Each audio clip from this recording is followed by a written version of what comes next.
The title of what I want to talk about tonight is called "Finding Joy Again."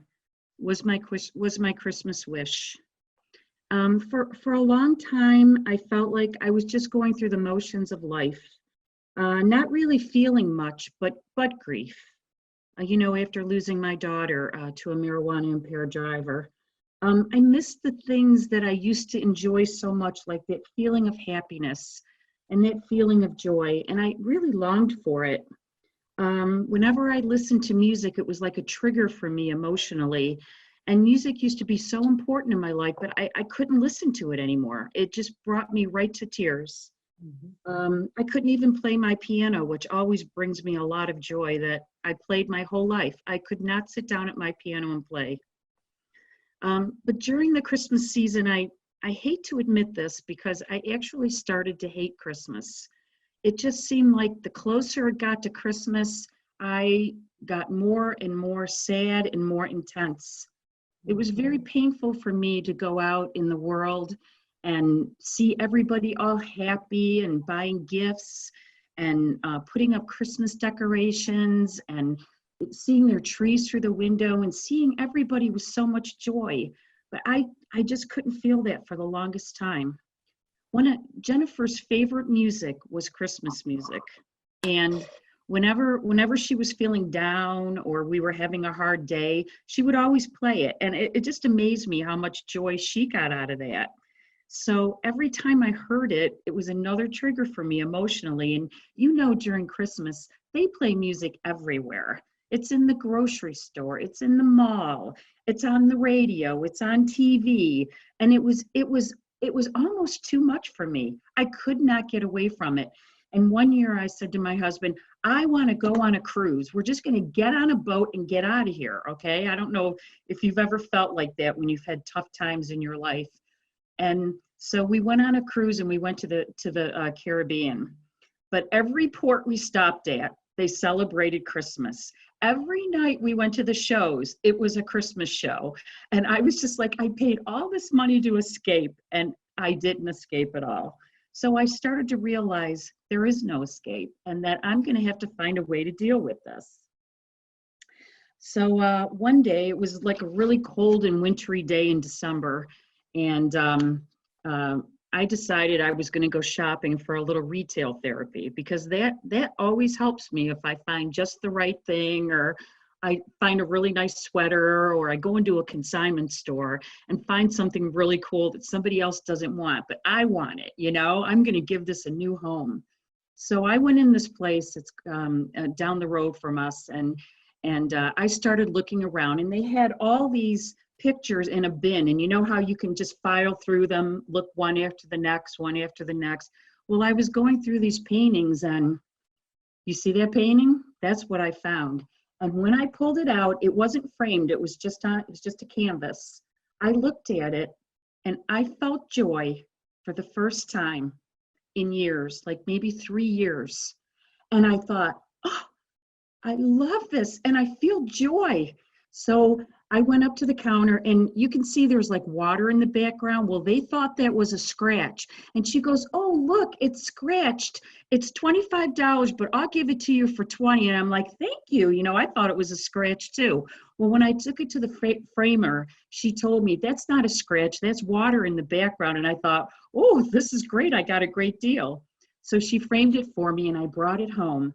Well, if you can see the signature in the left-hand corner, it's signed Betty Anderson. And I have this right at the bottom of my stairs when I come downstairs. So every time I come downstairs and I look at it, I felt that joy. And I thought, I want more of these around my house. And for $25 or $20, I can afford to have a few more of them. So I decided I was going to contact Betty Anderson. So I go online and I put in Betty Anderson artist, and she pops right up, and I'm thinking, oh my gosh, this is just too good to be true. I have actually found this woman. So there's an email on there, or I sent it right through the website. I can't remember. And I say, I have one of your paintings. I told her the story about Jennifer and how her painting brought me joy. And she says to me, wow, well, why weren't you feeling joy? And then I started telling her all about everything that happened to Jennifer and about what my life had been like lately, and how when I found this, she says, well, send a picture of it to me and I'll let you know if it's mine. So I sent it to her, and it wasn't it wasn't her, but she was this incredible artist, and she wanted to know all about Jennifer. So it was getting close to Christmas, and a bunch of our relatives had come that year, and we had gone out for a meal and come back. And I looked up at our front doorway, and there was a tube sitting there, a long tube. And I thought, oh, what's that? I was hoping it'd be some type of gift for me, honestly. So I walk up and I grab it and I bring it in the house. I put it out on the table. I open it up, I roll it out. And what do you think it was?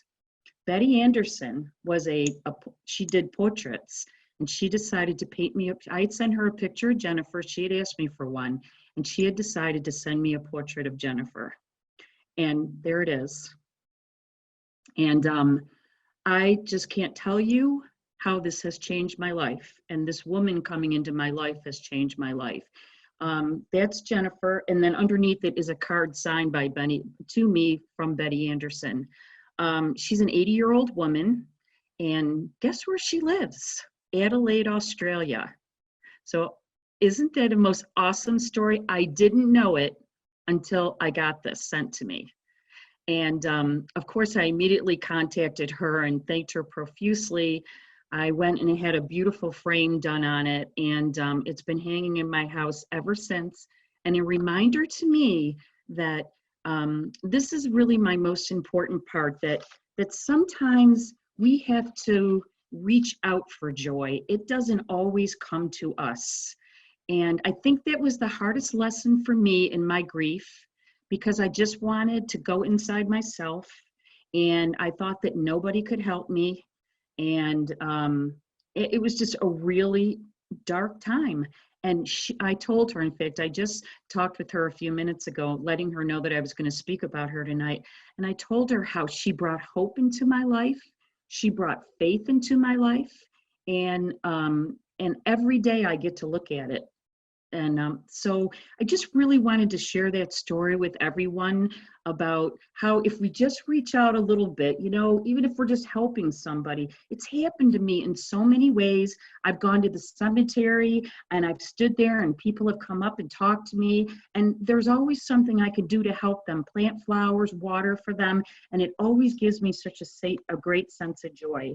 And I know there are many others out there suffering in other ways, and marijuana just destroys the family. So even though some people might not have lost anybody to, marijuana, it's still tough because it rips the family apart.